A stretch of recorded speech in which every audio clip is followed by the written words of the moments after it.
Hello mga ka-painters, welcome to my YouTube channel, Gary Construct TV mga ka-painters. Dito po tayo ngayon sa ginagawa namin na textured finish sa exterior wall mga ka-painters. Dito po yan sa Bel Air, Santa Rosa, Laguna mga ka-painters. Yan po textured namin mga ka-painters. Pinaghalo po yung perlite, patching compound, saka flat latex mga ka-painters. Yan po yung ginamit namin dyan sa pag-i-spray, at yan po yung mga materyales na gagamitin natin. Bali po, yan po yung pinakamalapit na pintor na si George Concha. Ngayon po siya po ay tinatawag na Boss George. Yan po yung ginagawa namin yung mga ka-painters. Napakaangas, nakatingin sa kabilang side, okay na po siya. Yan, ito po yung mga bagong kabit namin ng tape. Yan po yung sprayan namin ng textured. Gumamit po tayo dyan ng mortar gun mga ka-painters. Sa pag-spray mga ka-painters, at least isang dipang ang layo mo doon sa wall na iyong ini-sprayan.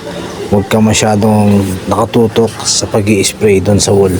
Kasi kapag masyadong malapit ka doon sa wall mga ka-painters, magkakaroon po siya ng pamubo. Dapat meron ka at least isang dipa ang layo mo doon sa pinaka-wall na iyong ginagawa mga ka-painters, para magkaroon talaga siya ng design at tinatawag na textured paint o textured finish mga ka-painters.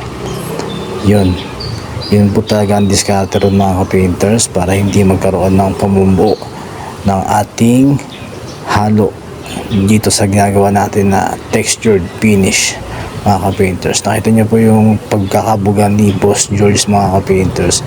Malayo po siya doon sa wall. Nakita niyo naman po yan, saka tamang hangin lang po mga ka-painters. Huwag po tayong maglalagay ng malakas na hangin, kasi magkakaroon po ng parang mabubulag po yung texture natin. Kaya dapat sakto lang yung lakas ng hangin mga ka-painters.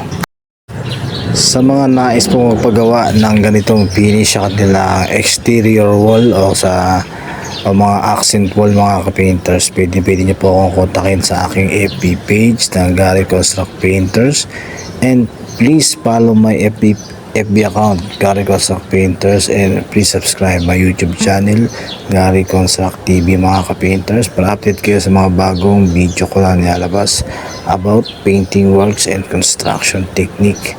Mga basic knowledge lang po tinuturo natin sa aking YouTube channel mga ka-painters. Shout out sa pintado, sa samahan ng talentadong pintor mga ka-painters, sa kapinta vlog na si Lito B. Latagan. Shout out sa iyo pare. Yan po mga ka-painters, pagtapos natin mabugahan at natuyo na po siya at least 4 hours po mga ka-painters, pwede natin tanggalin yung masking tape. Hindi po natin siya pwede paabutin ng kinabukasan mga ka-painters, kasi sobrang tigas po talaga yan kapag natuyo. Kasi kapag pinaabot po kinabukasan mga ka-painters, malalagas, magkakaroon po ng bungi-bungi mga ka-painters yung ating design na groove.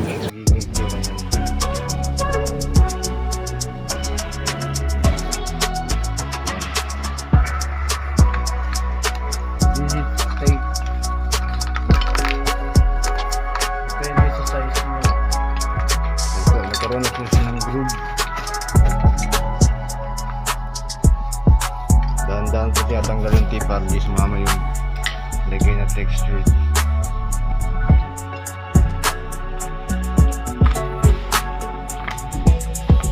Sa mga gusto mo paggawa ng ganitong finish, alam nyo na kung saan magkakontakin na.